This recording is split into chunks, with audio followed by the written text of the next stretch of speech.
अकबर बीरबल की कहानी। रेत से चीनी अलग करना। एक बार बादशाह अकबर, बीरबल और सभी मंत्रीगण दरबार में बैठे हुए थे। सभा की कार्यवाही चल रही थी। एक एक करके राज्य के लोग अपनी समस्याएं लेकर दरबार में आ रहे थे। इसी बीच वहां एक व्यक्ति दरबार में पहुंचा। उसके हाथ में एक मर्तबान था।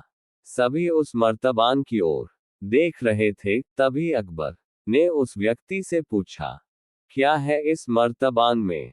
उसने कहा, महाराज, इसमें चीनी और रेत का मिश्रण है। अकबर ने फिर पूछा, किस लिए? अब दरबारी ने कहा, गलती माफ हो महाराज, लेकिन मैंने बीरबल की बुद्धिमत्ता के कई किस्से सुने हैं।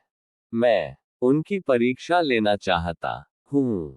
मैं ये चाहता हूँ कि बीरबल इस रेत में से बिना पानी का इस्तेमाल किए चीनी का एक एक दाना अलग कर दें। अब सभी हैरानी से बीरबल की ओर देखने लगे। अब अकबर ने बीरबल की ओर देखा और कहा, देख लो बीरबल, अब तुम कैसे इस व्यक्ति के सामने अपनी बुद्धिमानी का परिचय दोगे? बीरबल ने मुस्कुराते हुए कहा, महाराज, हो जाएगा, ये तो मेरे बाएं हाथ का काम है। अब सभी लोग हैरान थे कि बीरबल ऐसा क्या करेंगे कि रेत से चीनी अलग अलग हो जाएगी। तभी बीरबल उठे और उस मर्तबान को लेकर महल में मौजूद बगीचे की ओर बढ़ चले। उनके पीछे वह व्यक्ति भी था। अब बीरबल बगीचे में एक आम के पेड़ के नीचे पहुंचे। अब वह मर्तबान में मौजूद रेत और चीनी के मिश्रण को एक आम के पेड़ के चारों तरफ फैलाने लगे। तभी उस व्यक्ति ने पूछा, अरे ये क्या कर रहे हो? इस पर बीरबल ने कहा, ये आपको कल पता चलेगा। इसके बाद दोनों महल में वापस आ गए। अब सभी को कल सुबह का इंतजार था।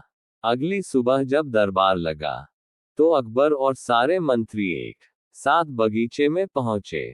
साथ में बीरबल और रेत व चीनी का मिश्रण लाने वाला व्यक्ति भी था। सभी आम के पेड़ के पास पहुंच गए।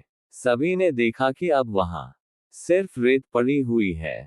दरअसल रेत में मौजूद चीनी को चींटियों ने निकालकर अपने बिल में इकट्ठा कर लिया था और बची खुची चीनी को कुछ चींटियां उठाकर अपने बिल में ले जा रही थीं। इस पर उस व्यक्ति ने पूछा, चीनी कहाँ गई? तो बीरबल ने कहा, रेत से चीनी अलग हो गई है। सभी जोर जोर से हंसने लगे। बीरबल की यह चतुराई देख अकबर ने उस व्यक्ति से कहा, अगर अब तुम्हें चीनी चाहिए तो तुम्हें चींटियों के बिल में घुसना पड़ेगा। इस पर सभी ने फिर से ठहाका लगाया और बीरबल की तारीफ करने लगे।